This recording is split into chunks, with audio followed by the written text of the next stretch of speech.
together with the rule the galaxy as father and son.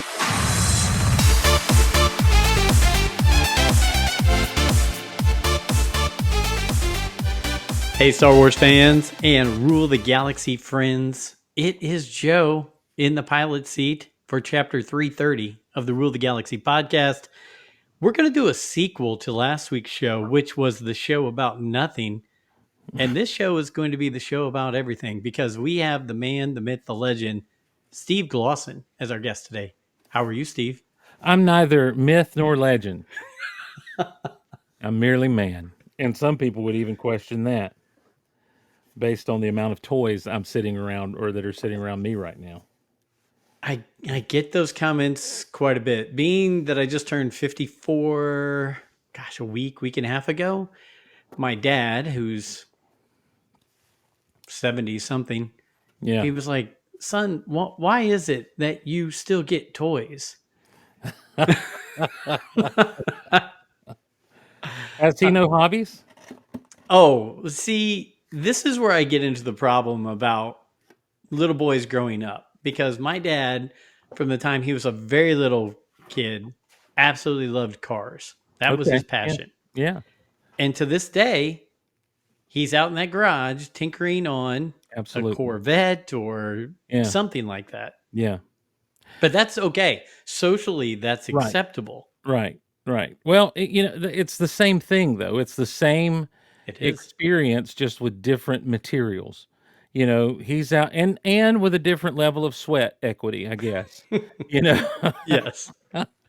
We do not get worked up opening up a toy the same way. Absolutely. Yes. Also, there is a level of danger should you get up under the car. Mm-hmm. And so I guess a shelf could fall on you. Oof. If you're a toy collector, but other than that, it's the same thing. Other than those things, and these days the price of admission's about the same. There's no joke on that. My gosh. So you guys have been doing some stuff. Who? Rule the Galaxy? Yeah, Well, man. You were at a baseball game. that was a lot of fun. Yeah.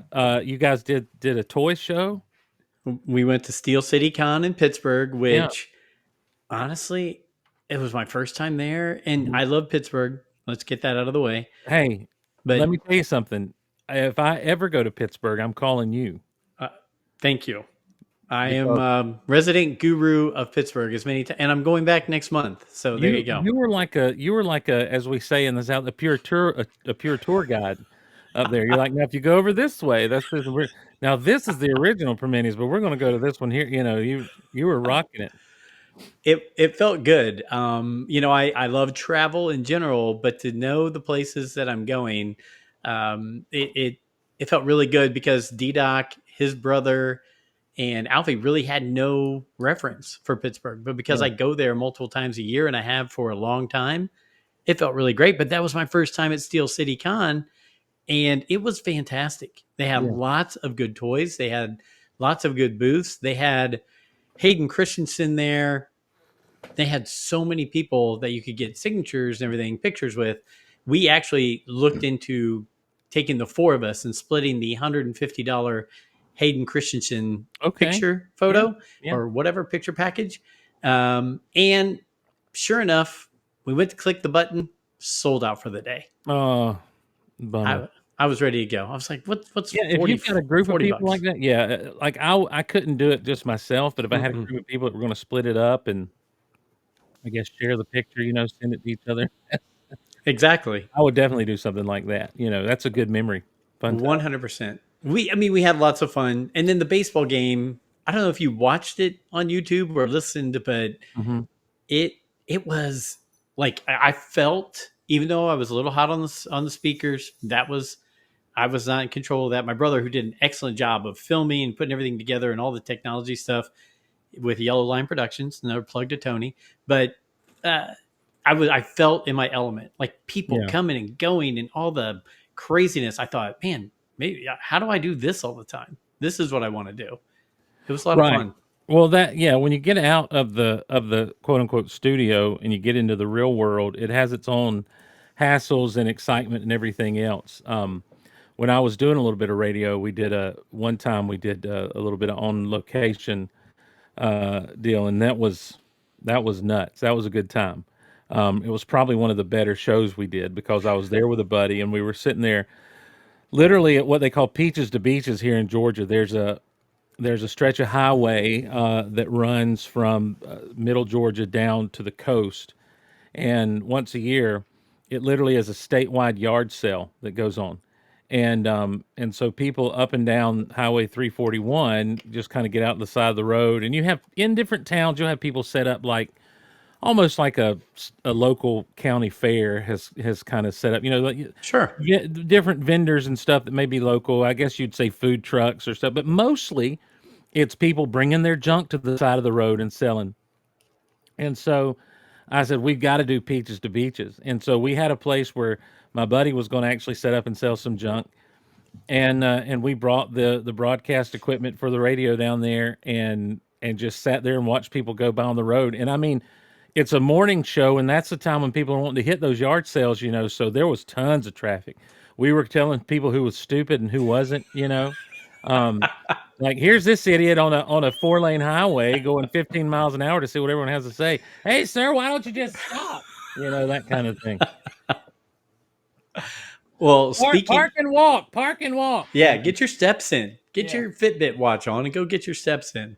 So, yeah, but I can imagine. So they let you do all that at the ball game and everything. Like you didn't have to clear it with anybody. So here's the deal. In 1993 and 1994, I was an intern for the Indianapolis Indians. Mm-hmm. I thought I was going to get in the sports world when I was younger, and I was just recently married. My son was on the way, all that kind of stuff, and so I had a great time there, and I got to know a lot of people. And some of the people that I knew way back then still involved or now involved at very high locations there.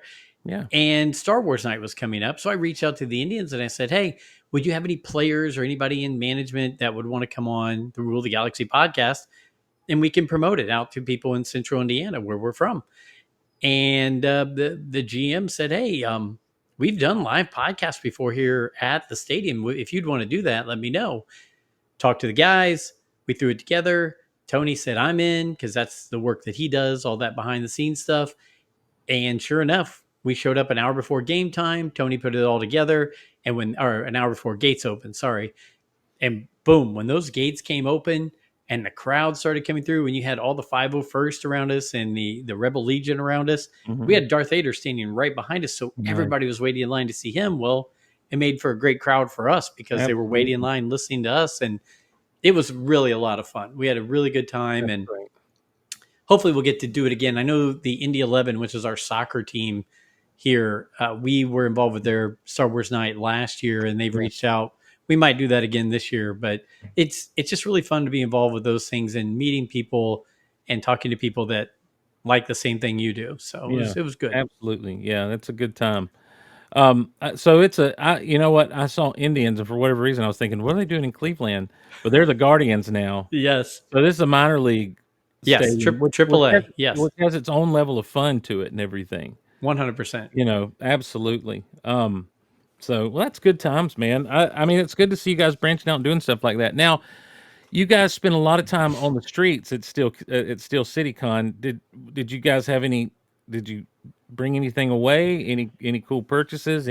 Yeah, each one of us bought some different things. I think Alfie, as usual, who's our resident toy guy. I mean, I'm a toy guy, but he's really raised the level. He bought bags and bags of stuff. D-Doc and his brother Joe Doc, they both bought some things. Matter of fact, I talked Joe into buying his first toys for his son, who's like a year old. And those small little chubby Star Wars guys with their arms out like this. Yeah, the Galactic Heroes. Yep. I was like, you can get him these. He can't hurt himself with them. They're, heck, he'll probably chew on them as much as he'll play with them, but it's fun and he'll have his first characters. And sure enough, he bought some of those. Yeah, it was a good time. And I just love being in Pittsburgh.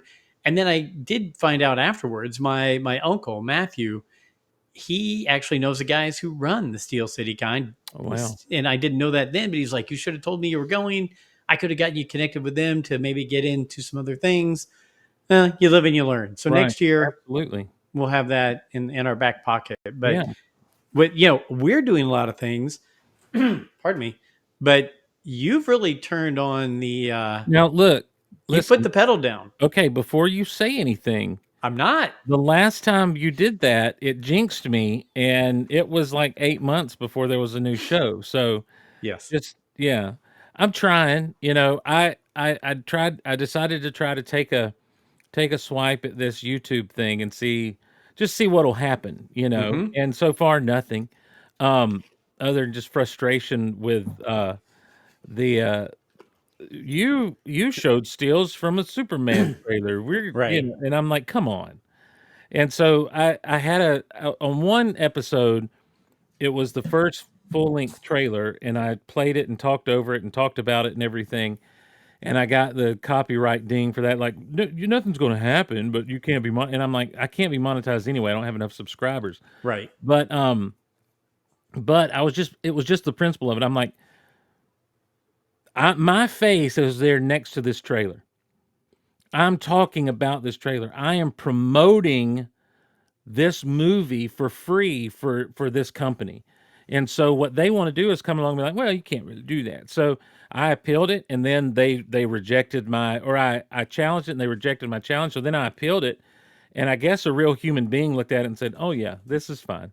And so then this last time, with the newest trailer that was tickets are on sale now and everything, I did not play sound. I started about 30 seconds into the trailer. Again, my face is right next to it while it's playing. And I stopped it at one point to pause it to examine one frame of the stinking trailer, and then I moved on and got dinged again and had to appeal again. And I'm just like, you cannot be serious right now with this junk. Hadn't had a problem with Rumble, by the way. I don't want to. I know we're on YouTube right now and everything, but I figured Rumble's kind of an up and coming platform, and they're getting more and more stable, and they're interfacing. And I'm like, let's try all the places that I can go. And so, Rumble hasn't been like, hey, you're an idiot for doing this. Just YouTube. So I don't want to get you guys in trouble by dogging YouTube on your show, but there we go. Don't worry about it. But We've been hit on there before. It's been fun, thankfully nowadays with like music stuff and everything, the Big Honkin' Show, which I don't really do anymore, really relies on licensed music for a lot of things because, of course, it was always on radio. It was always a radio show first. And I ported that over into Geek Out Loud a lot, and I was never like, and here's a song from 1985, I was never like playing DJ and just playing full songs on the show, but I would use them as like, oh, remember this, remember that. Like one of my favorite things to do that I can't really do on YouTube now is does the G.I. Joe monologue fit? Oh yeah. Where I take like a song that has like a weird, like has a break in the middle, like an instrumental break, and I do the G.I. Joe is the code name for America's highly trained special mission force, but I can't do that on YouTube because it's like his meaning, and it's like at some point I get that people don't want to lose money, but I'm not taking money out of your pocket by playing part of a song and talking over it. No one's going to come and download that version of your song to listen to. I want the Steve Glosson version. Right. No one's going to be streaming that version repeat. I'm not. And so I guess on one, there's a little bit I can understand, but on the other hand, it's also really weird because there are radio shows that have all of their licenses and everything that when they're doing their stuff on YouTube, they're having to put YouTube safe music on there and it's really messed up the way because they can't get no matter what kind of streaming license you buy, it's never good enough. Yeah. And so you end up just chasing down who does this belong to, and for bigger shows that are actually monetized, that might have thousands upon thousands of viewers, it takes so long to to appeal these things and to probably win every time. But by the time they've won, they've lost the opportunity for monetization. It becomes almost not worth it. And it really seems like an underhanded way to pull the rug out from creators, um, to for YouTube to not have to pay out basically. I was just looking at it today, and I think on Facebook and Instagram, if I'm not mistaken, you're allowed to connect like a memory or a Mhm. story with a song. Yeah, yeah. And I just grabbed a song that I liked and put it with memory on one of those, right? Mhm. But it's the true licensed song. It's Yeah. not a knockoff version. If that's the case, why wouldn't YouTube just cut a deal with Apple Music and say, "Hey, you're going to get the like." I have a family Apple plan, right? I Mhm. have Right. 5 people who share this. Mhm. We all download the songs on our phones. We have unlimited downloads of everything. We've got songs in all kinds of playlists.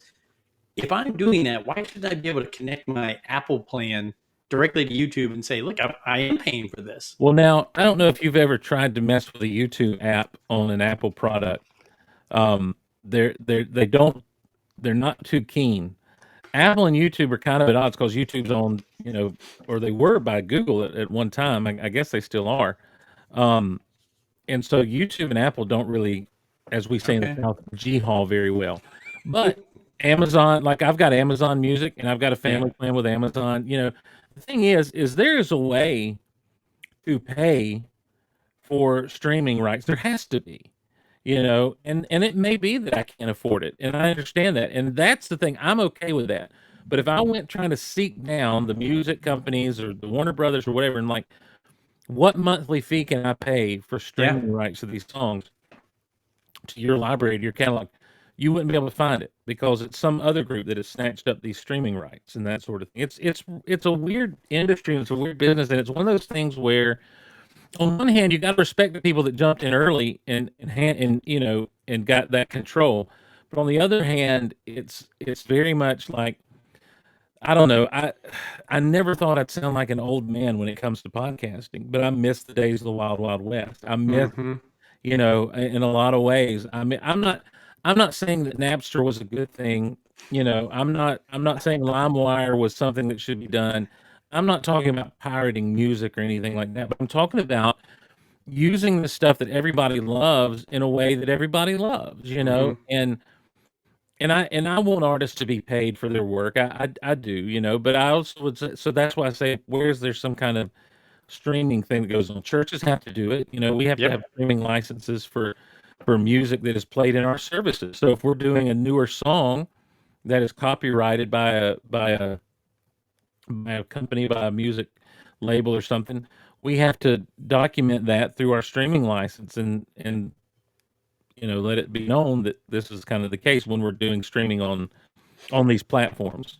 So, I agree with you though 100% that we basically are doing live commercials for these movies or yeah, streaming services absolutely, yeah. or so why they have a problem with that, I don't get it. Like I can't wait to go see F1. I'm a big Brad Pitt fan. Oh That's yeah, coming up soon.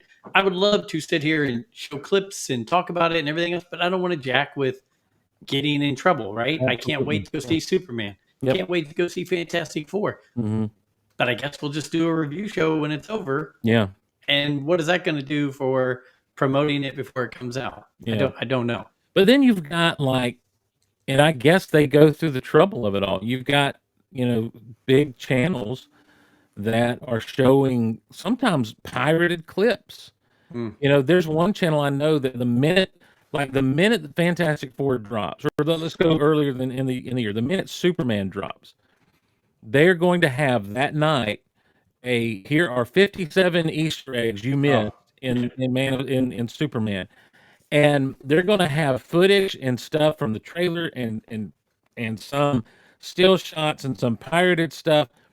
It's like, how are you making money unless they're making money on merch? And I'm going to tell you, as someone who's got a merch store, I can't get 1% of the people in the world to buy merch. mm-mm. You know, so I can't imagine that they're raking in the dough on merch.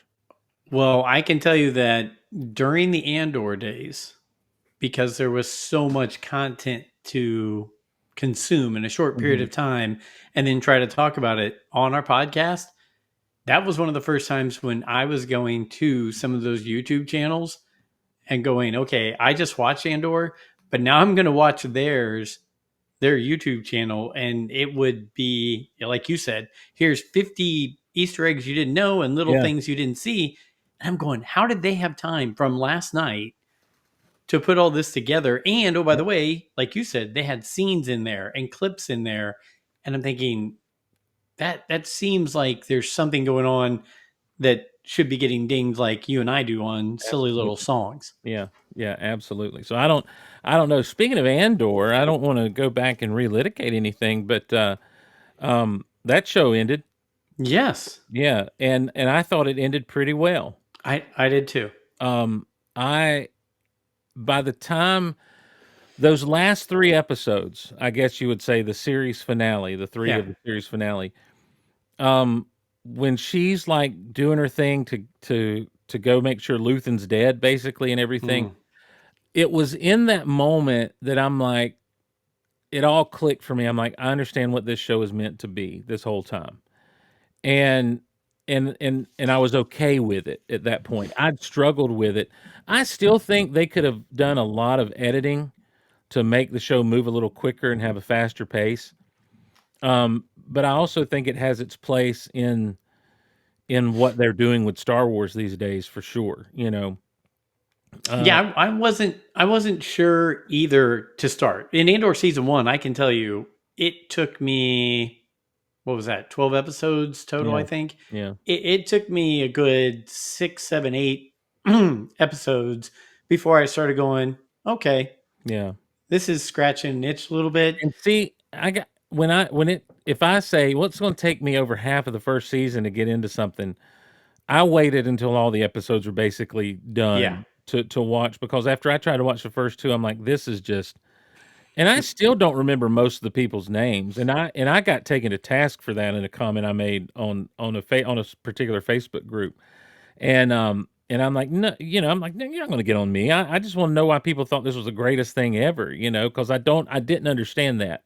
But by the end of the first season, I'm like, "Okay, I see what they're doing here," and I Hmm. like the whole rebellion on that one planet and everything, and the lady's speech and all. I'm glad they didn't drop the F-bomb, you know, but again, there's a lot that could be said for editing a little tighter on some things, making things feel a little more okay, let's go to the big, let's just talk about the big massacre on, Gorman. Gorman. See, you forgot that name as well. I did forget Gorman, and I shouldn't have, because Lord knows they wouldn't let you forget the whole Mm. time. The big massacre on Gorman, number 1, executed perfectly. I love the fact that an Imperial sniped another Imperial to pin it on the people. That's fantastic. That's a great underhanded plan, and I saw it coming from a mile away, but I'm okay with that. They let that whole scene with them chanting and singing go on and on and on and on. The tension had built and the tension had broken and it had turned to me to annoyance before there was ever a shot fired. I had gone from feeling really tense about the situation to being annoyed, and I'm like, if they'd had cut out literally 5 minutes is what it felt like they could have cut out. I'm sure that it probably was less than 5 minutes of all that, but I don't think so. But if they would have cut out 3 to 5 minutes worth of all of that part of the thing where everyone's just standing there looking and listening to these people chant and sing, um, the tension would have broken at the right point, into that feeling of, oh my gosh, how's he going to get out of this? How are they going, Right. there's also the thing of Andor was there and he's going to get out. And I've always been critical of people who, like, when they watch Smallville, are like, well, Lex Luthor and Superman are going to be okay. It's about him as a kid and all this stuff. But there were other characters that you didn't know about their fate and that Right. sort of thing. But I also was like, it's just part of the journey. Same thing with, like, the prequels. People would complain about, well, you know where it's going. Well, it's not about the destination, it's about the journey. But here, there was something about him being there and being in that tense situation. I wasn't concerned for him at all. I was just like, okay, you're here, buddy. I guess it was more how you going to get out of this one, Right. and there were moments, dude, when dude took the shot to the head while he was about to kill, Cassian or whatever. Like, I was like, good gosh, but I just feel like it all moved when he was getting Mon Mothma out of the Senate. Yeah. They could have cut out about 2 or 3 turns and runs down halls, like, and just moved it along a little bit quicker because the tension dissolves into, I don't want to use the word boredom, but almost like, okay, well, what now? And that's just a technical, like, that is not.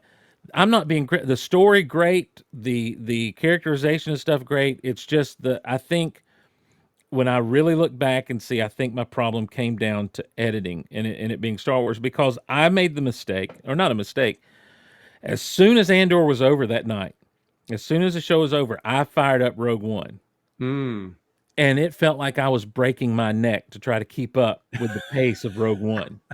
And I thought, well, it's going to be it's going to slow down. Man, that thing moves. Oh yeah, that thing moves. Your head is on a swivel during Rogue One. And even if you fire up Episode 4, even if you fire up New Hope, you're like, my gosh, this thing just moves. They're taking you from one thing to the next, and so you realize that faster, more intense is interwoven into the fabric of Star Wars from the beginning. I really enjoyed the show. Again, I think I really enjoyed it because of where the pace went from the beginning of each season to the end. Right. And then I really like seeing the building of the rebellion. I would have liked to have seen a little bit more of the building of the overall rebellion, but I get it. It's called Andor. We're going to follow that storyline.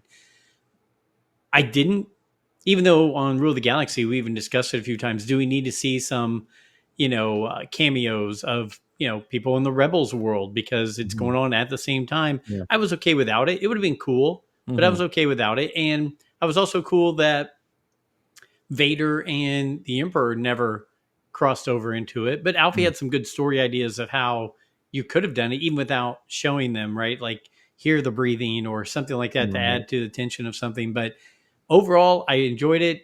I was talking to Mark Newbold and Mark Mulcaster on Fantha Tracks. We did a review show of it. And I think we basically came to the agreement that it adds to the mix of where there's something for everyone in Star Wars. If you don't want to be the animation guy, Rebels and Clone Wars, if you don't want to be the Young Jedi Adventures, if the prequels are your thing or the original trilogy or the sequels are your thing, all of them are still, for the most part, a lot of them anyway, made for like that sweet spot 12-year-old kid. Right. And this gave you another thing to where you can say, okay, this is more adult Star Wars. Just because it was more of a slower pace, more thinking. And I think you're seeing that more in streaming overall. I don't know if you watch a lot of streaming shows, but I feel like there's a lot more pauses, a lot more stretched out scenes, things like that. It's interesting because the style of streaming shows seem to have gone from episodic to serialized. And when you look at classic television, a season in America at least was 22 to 24 episodes. Oh yeah. And they weren't necessarily serialized shows. There might be an underlying story arc that'll go through some of them, particularly, and I'm leaving out soap operas, of course, but like you think of like an X-Files. Let's stay in the genre. X-Files wasn't serialized, but there was an overarching story that carried throughout until it kind of went off the rails a little bit. But you also had just to steal a term from Smallville fans, Freak of the Week episodes. Yeah. Where, you just have a random monster in the week show up, and that formula was not unique, but that's kind of how TV was done, especially with dramas and stuff, where if you didn't know what had happened in the past year, you could jump on to this episode. Now, because of the nature of streaming and binging, you have to have you've got to watch from the get-go, and you're able to, of course. A few years ago, I sat down to watch The Incredible Hulk when I first got the series on DVD back in the day, and this has been 10 or 12 years ago or more. and I just found myself like, oh, this is not as good as I remember. It's not as good as I remember, because I was watching 5 or 6 episodes at a clip. Yeah. But a few years later, I wanted to lazy watch it and see if it was on streaming somewhere. And at the time, NBC had an app, not Peacock. You had Peacock, but then you also had the NBC app. And for some reason, it wasn't streaming on Peacock, but it was streaming on the NBC app. And so I fired up the NBC app. They had commercials, at commercial breaks, and everything like that. And so I would just fired up to watch, and I stopped after one episode that night, and I said, that was good. I enjoyed that. I'll watch another tomorrow night or in a few days. And when there was time between those episodes, Yeah. it's a better show. And that's all of those older shows from back in the day, because they're episodic. They're not necessarily serialized. And and so that's why you could do 22 to 24, because you're watching this one a week, Right. and then rerun. And the idea in 1978, or in earlier than that, in the terms of like a $6 million man, or the A Team in the 80s, or any of the sitcoms that we love from the 80s, the idea that these would be available as a full series to watch on demand was never a thought, and so nowadays, the bingeability of something, so something will go 10 or 12 episodes, and that has its good things and its bad things. So it's like you say, I think, well, let's take Stranger Things for example. Oh, Stranger Things, that first season is really, really good, because you're discovering all these characters, you're discovering this whole new reality and all this stuff.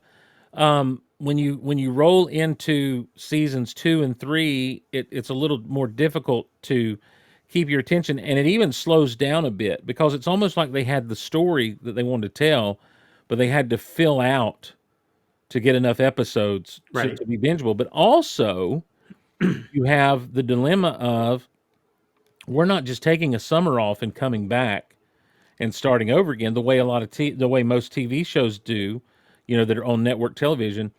It's, well, we'll try to get to this in the next year or so, because we want to film it all at once. And so, how long's it been since the last season of Stranger Things now? 4 years?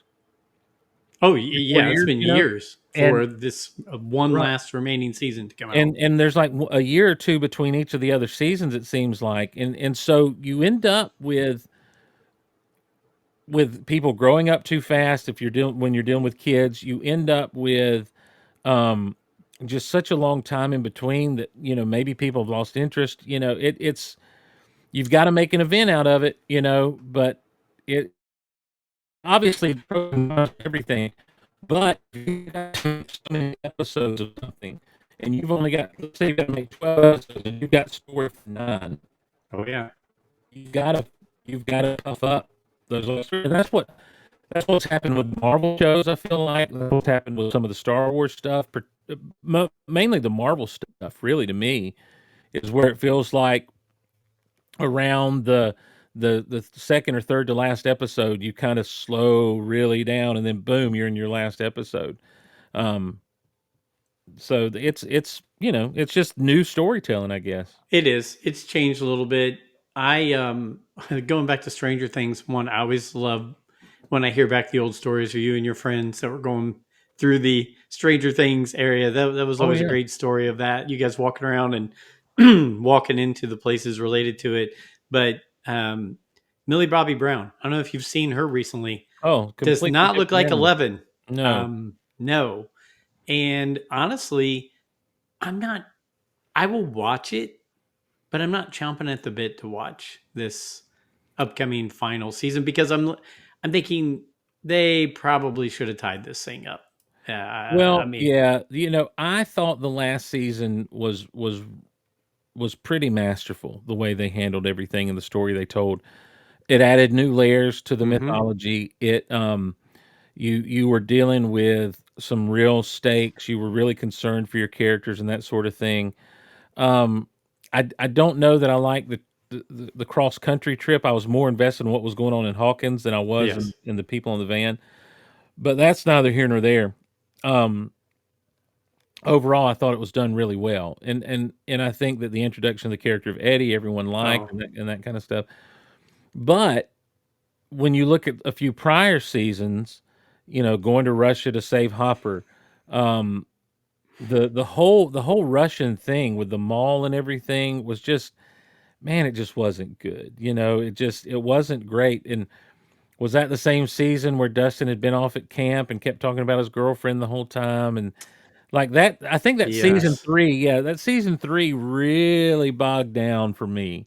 Um, Whereas I thought season two was a decent follow up to what season one had been. But man, when when you get into what went on, I just thought season three needed some story editing more than anything. But it really does kind of follow the pattern in a lot of ways of some of those old '80s horror movies and stuff. The first one's so great, the second one's almost as good. The third one, you've kind of run off the rails, but then someone comes along and somehow pulls something decent out of a fourth or fifth one, Yeah. And Yeah. so, Fortunately, they didn't do the third one in 3D like so many people in the 80s did. oh yeah, oh absolutely. You talking Yeah. about Jaws 3D? Yeah. Wasn't it Yeah, like Friday the 13th Part 3 in 3D or yeah, I think Halloween, one or so. the Yeah. other? Well, Halloween 3 was different from the Halloween. Yeah. Halloween 3 was the whole kids with the mask thing, where they bought the Halloween mask and got um, hypnotized by the TV or whatever. Oh my gosh. Remember that? I That was don't remember that. I remember Halloween 1 and 2. yeah. So, Well, the third Halloween was absolutely had nothing to do with Michael Myers because the Halloween series was supposed to be an anthology. So it was supposed to be a different story, just based around the Halloween every mhm. movie. But the Michael Myers thing had kicked off, and they pick up Halloween 2, right where Halloween 1 ends. Well, Halloween 3 was completely different, and the people hated it. Mhm. So then you get Halloween, I think 4 was like the curse of Michael Myers, maybe. And so you come back around. There's no Jamie Lee Curtis, but it's Right. like some kind of niece or something of his. And I think Halloween 4 and 5 roll right into each other. And then I've never seen Halloween 6, but I can't remember which one it was, either Halloween or Friday the 13th. Paul Rudd was in one of them. Do you remember that? I think he was in a Friday the 13th, wasn't he? Yeah, he was like in 6 or 7 of Friday the Yeah, 13th or something it like was one that. of the later ones. Um, I'll find out right now. I'm not No. scared. No, I'm that's not how you scared to go. You Google. go get that Google machine. I'm not. Ask I'm not. AI. I'm not. Yeah. AI. What? I What? love that bit, by the way. What? Which Friday the AI. 13th movie was Paul Rudd in? And I love that I pulled up IMDb, known for Ant Man and the Wasp, I Love You Man, and The Perks of Being a Wallflower. Hmm. Um, he was in. Wow, I got to come way on down here because he's been in Mm-hmm. so much lately. Of course, the first time I was aware of Paul Rudd was the Anchorman stuff, I think, Really? or maybe 40-Year-Old Virgin, one of those Not two. Clueless? No, I never saw Clueless. Really? Yeah. That was a cute, fun show. He was in Halloween, The Curse of Michael Myers, which would have been, I believe, Halloween 6, maybe. The sixth one. As our friend Scott Rifen does, I do trivia. I host trivia. Okay. Myself and Brent Dykman, we're partners on a trivia thing that we do, and it's a lot of fun. But it was around Halloween, and I think I pulled that up and used it as a question because I said what once known as the sexiest man in the alive or whatever on People magazine was in a Halloween or Friday the 13th, Yeah. whatever. So that's where I learned about that. I've never seen the movie, but I you know Paul Rudd, he's good. I like him a lot. Okay, so you have Halloween. Wow. Welcome to Rule the Galaxy, everybody. That's why I said it's a show about everything. You have Halloween 2, which are both Michael Myers movies, and Halloween 3, which has nothing to do with that. It's called Season of the Witch. Then Halloween 4 in '88, so 6 years after Halloween 3, is The Return of Michael Myers. And then Halloween 5 is The Revenge of Michael Myers. And then Halloween 6 is just called Halloween The Curse of Michael Myers. And it was 95. I'll tell you this, I graduated in 1995, and at that point, I had seen no Halloween movies. Mm-hmm. I had only seen some Freddy and Jason stuff. And it wasn't until I was in college a buddy of mine said, "Oh, Halloween's better than all that." And so we watched the first one. I'm like, "It is. It you know." Now it freaks me out. I don't want to watch it alone. Mm-mm. I Um, can't. My son loves it. He has a Michael Myers mask, and he has the full work outfit, oh wow. the thing. And he was out in California where they filmed it. In Hmm. that bush where he's leaning behind, looking at Jamie Lee Curtis. He actually had his wife take pictures of him Wow. leaning out of that. Every Halloween, he wears that when he takes his kids out trick or treating now. Wow. So yeah, fun stuff. Yeah. Yeah. We're talking about these, and something I definitely want to talk to you about, but I haven't yet. So I'm excited now. Talking about all these long running movie Mhm. franchises, we we just saw the possibly finale of the Mission Impossible movies. Oh yeah. I had before 2 months ago not watched one of them. Are you serious? So my wife said, "Look, Oh my Tom Line and Ryan Massengale, two of my dear friends who've been co-hosts or guest hosts on Rule of the Galaxy every now and then. Sometimes we do a little sideshow called Those Guys where we just sit and talk about nothing. yeah. But we've been going to movies on a regular basis together, and now our wives have been jumping in and going with us as well. So we were like, Mission Impossible. They were chomping at the bit to go see it. I said, guys, I've never seen one of them. So my wife and I decided, the heck with it, let's do it. And we started at one, and we watched all the way through to Yes, sir. seven. Yes, sir. Now I will say, number two Yep. was not that good. Absolutely. You're right. But the You rest of them, yeah. and to see the girl from Silo, Rebecca Ferguson, Hmm. start showing up in these, Yeah. she's one of my favorites. I love Now her who in is now Silo, which and one is she? Who is she? she's the one in the last like 3 or 4. She's not the girl from Captain America, the Right. lady from Captain America. She was in the previous 2 or 3 before that. She was just like him, but with Great Britain, and she got booted out of Okay, yeah, there. yeah, yeah, yeah, yeah. Okay, so Uh, she was the agent from that was with the syndicate, mm-hmm. and her boss was trying to basically frame her and get rid of her. Yes. Yeah, she died in 7, didn't she? Yeah. Yeah. In Dead Reckoning, Ilsa I think Faust. in Venice. Yeah. Yeah. Yes, yes, on the bridge. Yeah. Yeah. Golly. I love. She's a great actress. Yep. Whether it's Greatest Showman, where she's the singer, or the show Silo on Apple TV, she's fantastic. Okay. I haven't seen Silo. Oh, Um, Steve, you're it's one you would like. let me address 2. You're right. 2 is by and large regarded as less than in the Mission Impossible. And you know how when anything is less than, people say it's the crappiest thing ever existed in humanity. Um, I have done the same thing. I love the Mission Impossible. I was there in the 90s when the first one came out. Mm-hmm. But now I didn't and I still can't tell you that I've ever watched a full episode of the original Mission Impossible to really know anything about anything I've so seen a far. little bit of it because my dad is so into 50s and 60s Right. TV Well, that I've seen. it Yeah. makes me want to Yeah. because I want to see how intense it was for 50s and 60s television. But I too have gone back through and watched all of them. Last year before the 7th one came out, and then this year before they. I just was going to do it. Especially seeing some images in the trailer that harkened all the way back to Oh the yeah. first one. So 2 doesn't necessarily get better with age, but it stays the same as it always did with age. And what I mean by that is, there's a lot of things that when you see them the first time, you're like, oh, what is that? And then as time goes on, you soften to it. Then there are things that you see it, you love it, and it worsens as it gets older. But this one just kind of stays right there. Like Yeah. it's just this chapter, and I'll tell you what's good about it is that it's the one movie in the Mission Impossible franchise where Ethan Hunt is not on the run from IMF. You know what I mean? Like Yeah. he's not out there by himself. He's absolutely doing everything. The only problem he has is he's kind of got an emotional attachment to this girl and he doesn't want her in danger. But he's never in danger of being arrested or disavowed or any of that kind of stuff, Correct. you know. But in the first one, he is, you know, they think he's the traitor, you know, and he has to prove it's not him. In the third one, you know, he goes off the rails because he's got to find the rabbit's foot. Which, by the way, I'm glad they brought that all the way back around Yep. in 8.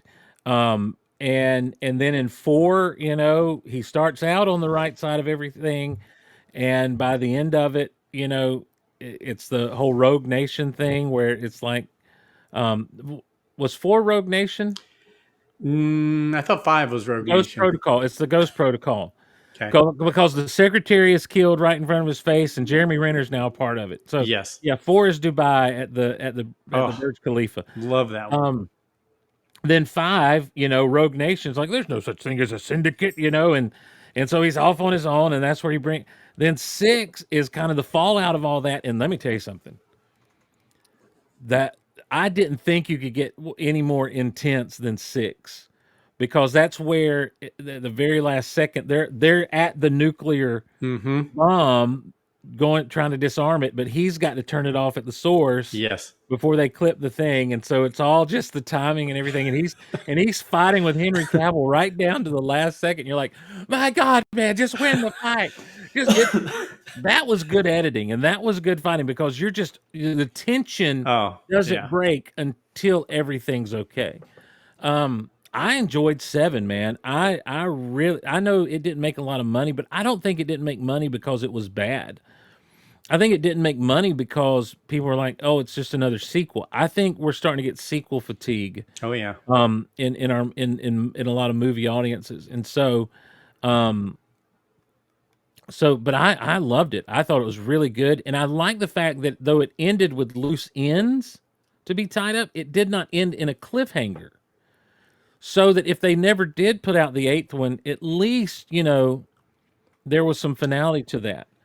Yeah, so my wife is not the biggest Tom Cruise fan. That's the real reason we never saw them. Is because she's like, Yeah. I don't know, it just doesn't do it for me, right? Like if something's got Bradley Cooper in it, she's gonna watch it. Okay. Okay. I mean, she if something's got Mel Gibson or you know, there's a handful where she's like, well, we got to go see those, right?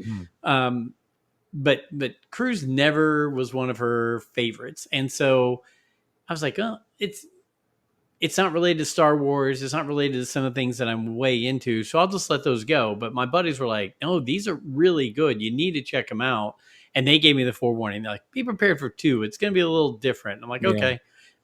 But I really enjoyed it. And by the time we got through with number 8, I was like, man, I'm really glad I went through this journey over like a 2-month time frame and watched all these movies. Yep. And it was really good. And I thought,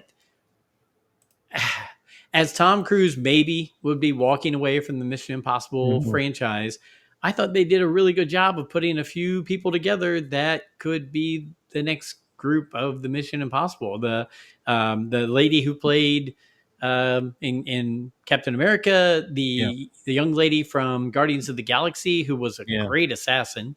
Yeah. You know, I thought, well, they got a basis there, and they had that young gentleman who broke away to come be a part of their team at the very end. You know, he helped with the bomb there at the end. I was like, you know, they could almost maybe add another character or so in with this and run with it. Well, what's funny is you'd have Simon Pegg as the elder statesman in the group, Yes, you know, yes. and so, because I don't think he'd necessarily be done with it. Nah. It would definitely be different. I think that Yeah. without Ethan Hunt, you know, and after he's done 8 of these films, if they wanted to continue with a mission, I mean, like this was a very final feeling kind of thing. It was. Would you make and look, spoiler alert, everybody, for Mission Impossible on the Star Wars podcast? Would you make I guess Kittredge is still alive He is. to be the secretary, but you almost have to put the dude who was the analyst that got shipped off to Alaska Oh from gosh, the first yes. movie. You almost have to put him in some role in the IMF at this point, you know. I loved him. Bringing him full circle was awesome. Oh my gosh. I thought like he carried himself with such wisdom and contentment, and you know, he was just he even said, "I'd still be in that room doing that stuff, but I'm happy. I've been Yep. happy." And it's like, and I so did not want them to die. I just wanted them to all be okay. After spoiler alert for Mission Impossible movie on a Star Wars podcast, after Luther, Mm. I couldn't take it, and that's when I watch Guardian. Okay, calm down, brain. When I watch Guardians of the One Galaxy step at a 3, time. Yep. yeah, the Let's go. first time I watched Guardians of the Galaxy 3, and I've said this, I really struggled with it because the whole time I was expecting death and sadness. Mm-hmm. And when everyone Oh, survives in the end, I was really happy. So the next time I watched Guardians 3, I really enjoyed it and had a great time. This movie, I had the same kind of thing the whole way through. Was, oh, don't kill anyone else. Don't kill anyone. Oh, come on, don't die. Um, but I'll tell you this. This is another movie though that I think could have really benefited from some editing. Um, yeah. There were some parts where I two was hours, like, 2 hours and 50 minutes is too long. yes, it is. There were the whole submarine thing you could have cut 15 minutes out of that whole sequence and made it move a little bit quicker and still had the same amount of tension and fear. Um, there were a lot of sequences like that where I'm like, if they would The trim, plane scene, the same thing. The plane oh scene was like a half. The submarine scene was a half an hour. The plane scene was a half an hour. yeah, And I'm yeah, like, you could have made them both 10 minutes, yeah, and you'd have yeah, been great. absolutely, I agree with that 100%. Yeah, though the plane scene, I mean, like that. That's your big boy. That was your big stunt piece there, because I kept looking, where's the big stunt piece? Where's the dirt bike off of the ramp in the mountains into the Yes. parachute? And really it comes down to that's your plane scene that's all about. So, but I overall I enjoyed it, and I think it was a fitting end to the series if it is going to be the end of the series. I don't know how you go from there, with the stakes and unless you bring the syndicate back or you know I Yeah. I still want my Mission Impossible James Bond crossover, Ooh. but that'll never happen, of course, No, but but I it's a fun little wish well, list there. It's Erich cool. Erich Chernovice back in the day on Geek Out Loud said that's credit to him because he said he thinks it'd be a great thing to have those two, and I think it'd be wonderful to have Ethan Hunt and James Bond work Mm. together, two totally different styles. Um, I guess maybe the Daniel Craig style is more akin to the Ethan Hunt kind of thing. Yeah, But it is. I'd like to see a Sean Connery, Oh, Roger Moore kind of style, Pierce Brosnan kind of style or maybe a Timothy Dalton even style of James Bond team up with Ethan Hunt, where you have the styles clashing a little bit, but they have to work together, and you've got the stunts and the suave and everything else happening. I think that'd be really neat. yeah. So I'm gonna throw us into another genre here because I was watching. So one great conversation on Mission Impossible, and to anybody who hasn't watched all those movies, you need to. It's Steve it's thumbs totally up. worth it. Yeah. I'm thumbs up on him. But I'm a big Dan Brown novel guy. I Okay. love Yeah. the Dan Brown books and the movies that have been made from them and all that stuff. But I never really thought about it. And I was sitting and watching Angels and Demons the other night. Hmm. Being a good little Catholic boy, I know I've talked to priests about it. And I'm like, is it wrong for me to be watching Da Vinci Code and, Angels and Demons? Because it's kind of derogatory sometimes against the Catholic Hmm. Church. And they're like, look, if you're doing it for entertainment, there's no problem with it. But if you start believing, like, hey, this is Right. whatever, The that, biggest the biggest problem with those books and that film is that people took them as actual yes. history and everything else. And there's so very little actual historical truth in them But they that make a it's good almost story. laughable. They do. It makes a great story. Um, but I'm watching Angels and Demons, and it was on my birthday. My wife is a long day, and she goes, just randomly throw out a movie, and we'll watch it here. To finish the evening, we'll just relax and watch a movie, anyone you want. And I was like, you know what? It's been forever since I've watched Angels and Demons, and because it has to do with Rome, which I love so much, I Mhm. was like, let's watch it. So I'm watching it, and I'm seeing Ewan McGregor and Stellan Skarsgård. And I'm going, you have Obi-Wan and you have Luthen in Yeah. the same movie, Yep. And I started thinking in my brain, and I even posted it. And I took pictures. I'm like, look, you have Obi-Wan and Luthen talking to each other. I said, how cool is it that that actually could have happened Yeah. in the Star Wars realm? Yeah. And it was like, whoa, I didn't even think about them being in the same timeline and crossover and all that kind of stuff. But they're both such great actors, and I love what both of them do. But it was just a really cool, kind of one of those mind-blowing moments that I had right there. So Do we know what planet Luthen was from? It's I never don't really know. talked about, is it? Well, because Luthen is old enough to have been around at the time that Padme was senator for Naboo, and Luthen has been in Thor with Natalie with Natalie Portman. So there you go. Natalie Portman shares a birthday with Joe Molinaro, by the way. Oh, all right. There you go. She's actually 10 years younger than me, though. So let's see. What planet? Let's just do this real quick. Oh, AI. AI, what planet? Is Luthen from? What planet is Luthen Rail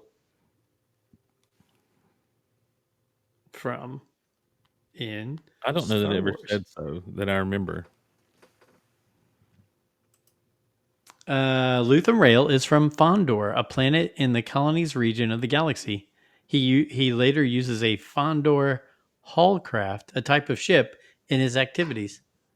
Okay. News to me. Fondor. Welcome to Fondor. Sounds like a Your fun place. home away from home. Yeah, fun place to visit. Yeah. Yeah, I don't know. It was just an interesting little weird thing, and I'm thinking, gosh, there's so many stories that could and can be told in the Star Wars universe, and Absolutely. and Yeah. and then seeing, like you said, Natalie Portman over here, Stellan Skarsgård over here, right? Ewan McGregor over here. You just seeing them in these other movies is always kind of cool to kind of you get a little Star Wars fix. Remember when they didn't have a lot of Star Wars content, and we would see a movie that had a Star Wars person in it, and how cool that was? Well, do you remember the code name that Luthen was operating under? Well, it was his name was Lear, so it was Rail backwards, right? Luthen Rail. Right. But what weren't they his alias was Axis. Okay. And so do you remember Ahsoka's alias for the rebellion? Fulcrum. Fulcrum and Axis, yeah. You have to wonder if, those two ever had a conversation. So see because the fulcrum is the pivot point for a lever, and the axis is the line around which the lever rotates. So yeah. Here's the thing: Tony Gilroy, in public seemed to hate Star Wars continuity, but he did a really good job. He did of throwing in little things that connected to the continuity of Star Wars. Now, I don't know if he blew up the continuity of Rebels or not, because you have the whole Mon Mothma speech in the Senate, and then there's a whole they had to rescue Mon Mothma at one point on Rebels and get her to where she was going. So I don't know, if there's a handoff there, if it's I don't remember where in the timeline that all took place, but if you recall, she did a whole big broadcast from the Ghost. Yes. To bring the rebellion together. So it's well, didn't they talked about it in the show where they said, hey, we're going to change the storyline. We're not going to make it to where you're the person that saved her. We're going to say Gold Squadron saved her, or Phoenix Squadron. Was it Gold or Phoenix? Can't remember. Did they say that in the show? Yeah, said it in the show. Okay. Well, that would have been Phoenix Squadron for sure. It was those last tie-up things when they were back on Yavin, I believe. Okay. All right. I don't remember that. I missed that part of the dialogue. So yeah. No, it was good stuff. Hey, you want to open Lobot? Let's open Lobot. This is Vintage Collection VC number 223. And he's Lobot, he was in the same wave as Quill and Bib Fortuna and the Mithril and IG-11 and the Rebel Soldier and Bo-Katan Kryze and Lando Calrissian, who you can still find on pegs today. Oh, yes. I've been buying some Landos up in the general and in the Tatooine skiff, just because they're sitting there and I like them. Really? Yeah. Like at Ollie's or what have you? Yeah, just if I Wow. see, well, and yeah, because I'm not going to pay full price at Target Sure. or Walmart or whatever. But if I see him at Ollie's, I'm like, ah, look at that. Well, there he is in his little plastic coffin. He's got a stormtrooper style blaster to go along with him. And I don't know what the caliber of that blaster is or what you call it. Oh no. I lost his head. His head came off. No way. As I was pulling him out of the plastic, his head popped off. No problem. It's a ball and socket joint, and it'll go right back in. Yeah, there he is. So there he is, Lobot. Now Got his headphones on, listening to the Bee Gees. he looks great in that new updated vintage collection one. Yeah, I mean, it's got the puffy sleeves. You know, the thing is, the elbows. Let's see, the joints are a little tight. I always get worried with these tiny guys because they don't feel as sturdy as like your Black Series does, and so when the joints are a little tight, I get worried I'm going to snap the joints. But he's got bendy knees. He doesn't really do it the hips very well. I don't know that you can get him in a. right now with the way he's being posed, he looks like the Marvel comic where he's falling. He and Lando are falling off the ledge. Remember that? Return to No, Bespin. no, You don't remember that comic back in the 80s? no, I don't. No, because I honestly, and I'm ashamed to say this, the Marvel comics are a bit of a blind spot to me. Oh, I've got a few, but they're still kind of a blind spot as far as just my knowledge and remembrance of them goes. Like I remember the Wheel thanks to Scott Rifen. well, I tell you what, the trade paperbacks of them now. I think there's 7 because there were 100 and whatever episodes or chapters. Issues, So, yeah. so they broke them into 7 different trade paperbacks. And over the years, look, I'm not Scott Rifen. I can't keep everything, especially paper products like that, or glass products. Now that he's a collector of glasses, but I went and got the trade paperbacks and then kept the few actual original Marvel comics that I had from the time. And the trade paperbacks are so much fun to read through. And yeah, after Empire, there was some return to Bespin episodes. Okay. And yeah, they had done some things to Lobot's head, and Lando had to get that fixed, but there was a battle between those two. It was a lot of fun. Yeah. So Well, there is a video right now, or maybe it's still on YouTube. Good friend of the show, Geek Out Loud, Stuffity. During the time we were doing not Snuffity, Stuffity. Right. During the time we were doing a Rebels show, I would say I wish there was a video of I wish I had the ability to edit a video where this was happening, and before you know it, Stuffy sent a link where he did it. And so one of the things was, I wonder what Lobot was listening to in those headphones all the time. And there is a link. Yeah, it's still there from 8 years ago. Lobot listening to the Bee Gees.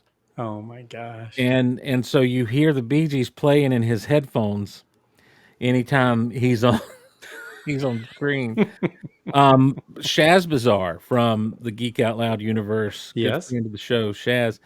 He did a parody of Run to the Hills because when Thrawn came into Rebels, I was like, this reminds me of that song, Head for the Run for the Hills. He did a song parody, Thrawn Aims to Kill, and it became the Thrawn theme song. And I said it would be so crazy to have Thrawn when he's like working out and training, that he's listening to his own theme song when it happens, or anytime a fight starts up. So Stuffity put that together. He did a training when the Last Jedi trailer came out before we knew what an abomination that would be. I said it. Just shut up and go move on, everybody. I said it. He did a training montage to You're the Best Around by Joe Esposito from The Karate Kid. On Disney Vault Talk, we were talking about Mary Poppins, and there's a point where they're in the cartoon realm, and and Dick Van Dyke kind of pulls his pants down to do like the penguins. Mm-hmm. And I guess the original Hammer dance, and so he literally put Can't touch the this. Dick Van Dyke dance to the Hammer. So check out Stuffity, I will. Stuffedy. A lot of these come from 8-9 years ago, but I'm telling you, it's he did some really good stuff, and he's got some other stuff too. He's actually developed a little a game that you can get on Steam. I don't know why this has turned into a plug for Stuffity, but No, it's called Sugar Jar. I know it's available on Steam. That's where I picked it up to help him out. So it's just a fun little time waster game, just kind of a match and drop kind of thing. But yeah, I like the people that get so involved. We, I mean, you've been doing it like you said from some of the beginning points where people were like, "Wow, what's going on here?" People are talking and they're not on a regular radio station or on TV. Wow, let's go listen to this. It's a little different for us latecomers who yeah. just started 5 years ago, which is really hard to believe that we're 5.5 years in to the Rule of the Galaxy podcast, which means that January of 2030, we will be have doing this for 10 years. Yeah, crazy. But I think it's great that you have people do that. We have people who comment, who DM us, who send us things all the time, but Hmm. have not created any content yet. Need to pull some of these talents out of these people who are friends with us in the community and get some more things out of them. Do you hear who I'm talking to out there? All you Rule the Galaxy listeners, start bringing the content. Let's go. AI, make our listeners make content. Hey, real quick question. Did you watch the? I can't remember if we talked about it. We did talk about it, right? Did the Cad Bane and the Asajj Ventress shorts? Did you watch that? No, I've not watched those yet. No. Okay, and maybe we hadn't talked about it. Maybe I talked to. I'm Scott Rifen. I Well, don't know. listen, I don't have time to watch short films. What do you think? I haven't watched Andor yet. Why would I watch something with this Asajj Ventress? I don't even know. I never watched the Clone Wars. I thought it was stupid. Now he did promise me when he does his Andor review, he would do it on Rule the Galaxy. So I'm ready. I'm ready. I'm waiting, Scott Rifen. Well, yeah, you're going to be waiting for a while. Okay. So What are your? So I was going to ask you based off that. What are your thoughts? And that's a good looking Lobot right there. The only other two people we see like that are the Rhodian on Rebels yeah, and the young lady from Skeleton Crew, right? I think. Well, I think that it's kind of that when you saw the mods on Book of Boba Fett, that it's kind of meant to be that kind of thing. That it's like a cybernetic upgrade kind of thing. I could use that, by the way. Yeah. Definitely need that.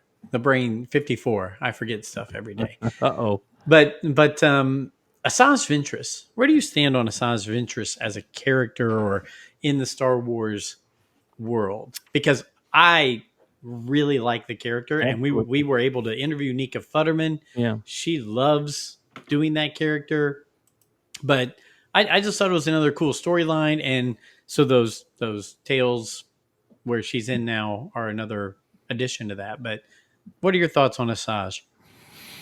I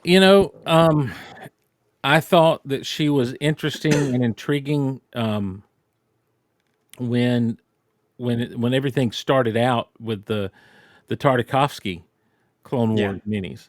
Where she shows up, she says, "I am Sith," and Dooku's like, "You're no Sith," and basically beats her down. And I don't know. I'm for some reason in the Star Wars universe, and I guess it's because of Darth Vader. We want all of our bad guys to end up being redeemable and redeemed. I like Asajj as just a bitter, angry, I'm going to kill you and have no remorse for it kind of individual, and they really made her that sympathetic. Look at all I've been through to be this. And that's fine, and it was done well. I don't want to make it sound like it wasn't done well. It was done well. I have not seen as you said, the shorts. I need to watch those. I'm sure they're great. Did you read Dark Disciple? Her That's the one where her and Quinlan Voss fall in love and Yeah. she dies, Yeah. Mr. Coach Klein.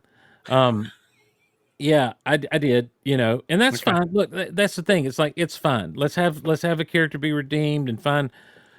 Because I don't think they did it poorly with her over the course of time.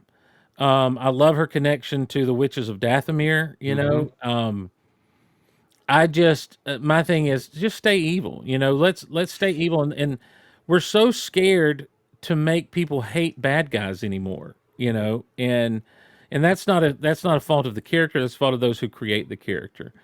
And it's okay if there's a bad guy out there that people love and take to, Mm-hmm. for them to continue to be a bad guy. It happened with Venom in the comics. People loved the character Venom and thought, wow, this is really cool. So what'd they do? Well, he's the lethal protector. He only goes after those that he deems uninnocent or guilty. And of course Spider-Man's guilty because of what he did to Eddie Brock. And no, you can't have it both ways. Right. um It's like Dexter in the TV show. right. Well, but the whole premise of that show was, here's a guy who is a serial killer, but his dad taught him to point that gun in the right direction, basically. And so he holds it all at bay by doing things, by Right. getting the bad guys. Same with Breaking Bad. Like they did a great job of. By the time you're over, you want to see what happens with Walter White, but I don't think you liked Walter White very much by the end of that show. With Asajj Ventress, it's like, man, she's a cool bad guy. She's got a really cool look, a really cool, smooth kind of way about her. The whole flirtiness that early on in the Clone Wars Yes. with Obi-Wan and That was everything was great. interesting.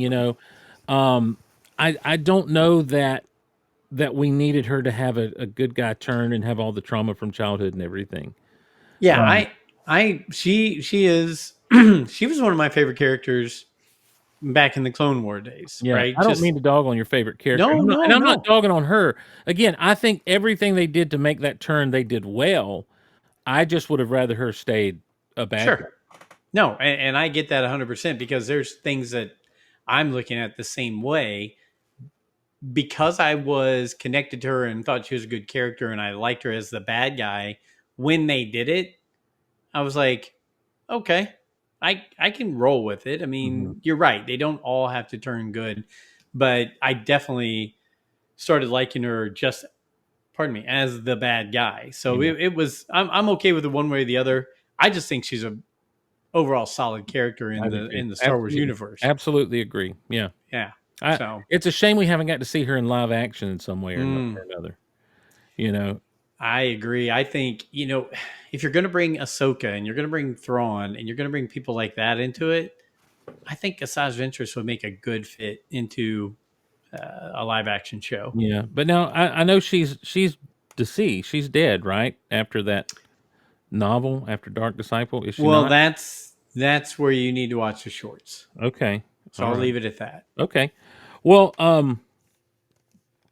I like. Yeah, she's great. And I think that there's definitely a place for her in the Star Wars universe. Cat, you mentioned Cad Bane. I dig Cad Bane, and what I dig about Cad Bane is he's cold blooded. Mm-hmm. Like I don't ever want Cad Bane to have a redemption arc. I don't ever want to see him as a good guy. I want to see him because he is what everyone thought Boba Fett would be. Correct. Boba Fett is and I'm okay with the book of Boba Fett. Anytime you end a show with Boba Fett riding a Rancor, I'm all about it. But man, this honorable, you know, wizened, guy who was just really just a cold blooded bounty hunter, because it's like, you kind of took him down a notch or two, a peg or two. I don't even think see him as a kid took him down a peg or two as much as what they did in Book of Boba Fett did. But because he's establishing a crime empire, Mm-hmm. he's taking over the Jabba the Hutt stuff from Bib Fortuna. But it's like, then be vicious, man. Don't be Boba Fett. subtle. Yeah, be Boba Fett. Well, Cad Bane is that. Yeah. Cad Bane will shoot you before he'll give you a chance to talk a lot of times. And I think you're right. A lot of people did not like the idea of Boba being, whether it was in Attack of the Clones or whether it was in Clone Wars, where he was the young Boba. But really, he was really kind of angry, cold-hearted, everything like that when he was a kid. Right. I mean, Right. he had a lot of hatred built up inside of him. Absolutely.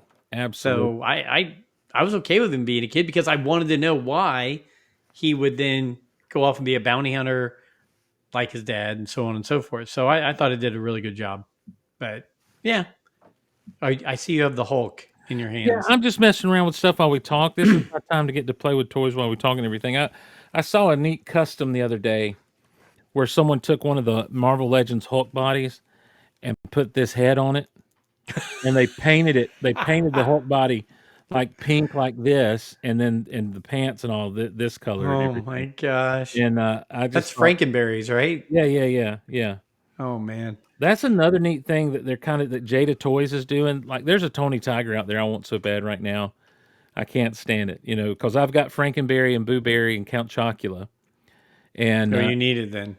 yeah. Well, my thing is, it's like if they keep doing cereal mascots, I want to keep buying cereal mascots. Like, there's a Chester Cheetah out there, but I'm not a big fan of Cheetos, so I don't need Chester Cheetah. But if you make Lucky and Toucan Sam and all the different cereal mascots, the Trix Rabbit, I'm there. I'm down to clown with those guys. I love it. I love it. You have such a wide array of things that'll catch your interest like that. Speaking of toys, this really ticked me off the other day. Uh-oh.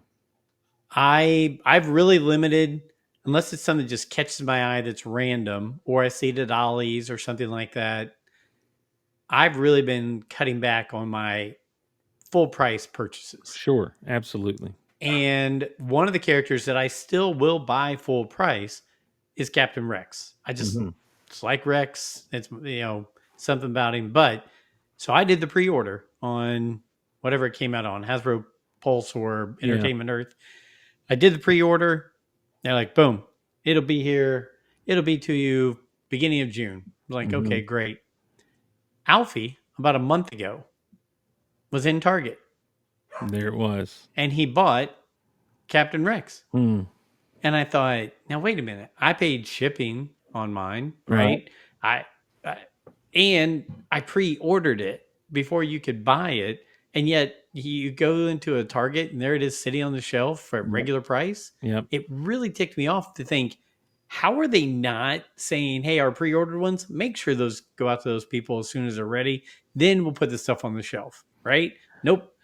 Yeah, I don't understand the toy industry. I don't understand the distribution model. I can't speak to any of it outside of that it's just all messed up. I mean, look what they did with this set at Target. And I don't really shop at Target that much, even if there's something I want, but like with this set, this was put up for pre-order and then they took it away. Like, if you'd pre-ordered it, they said, "No, we're not going to let you pre-order it." And then as it started to be made available, it sold out ridiculously fast, and you just had to keep checking back. People were checking back like every day to see, and I've just finally put notify me when it's in stock, and they did, and I was able to snag it. But like, it's they're it's the same problems there have always been, and there's no transparency about it either. There's no transparency to help consumers understand, why is it this way? Why is it that you pre-ordered something from a place and it's on the shelves before it gets to you? It wasn't a Target exclusive, was it? No.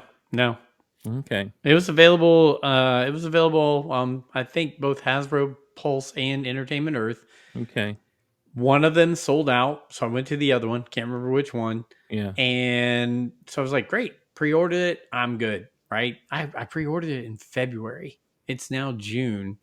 In May, Alfie bought it on a shelf, and I'm Yeah. thinking, man, I don't know. I don't know if I want to pre-order anything anymore. I'd much rather just say, if I find it, great, I'll buy it. If I don't find it, I'm not going to worry about Yeah. it. Well, I'll say this, and I'll make another plug, and I've got to wrap up. I've got a dog I'm hearing in the background ready You're for good. me to take him out. Nerdzoic.com. Anytime they do like fan channel stuff or online stuff, that dude, he started his whole deal with a YouTube channel where he was really examining the price and value of different toys and stuff, and he parlayed that into a store, an online store.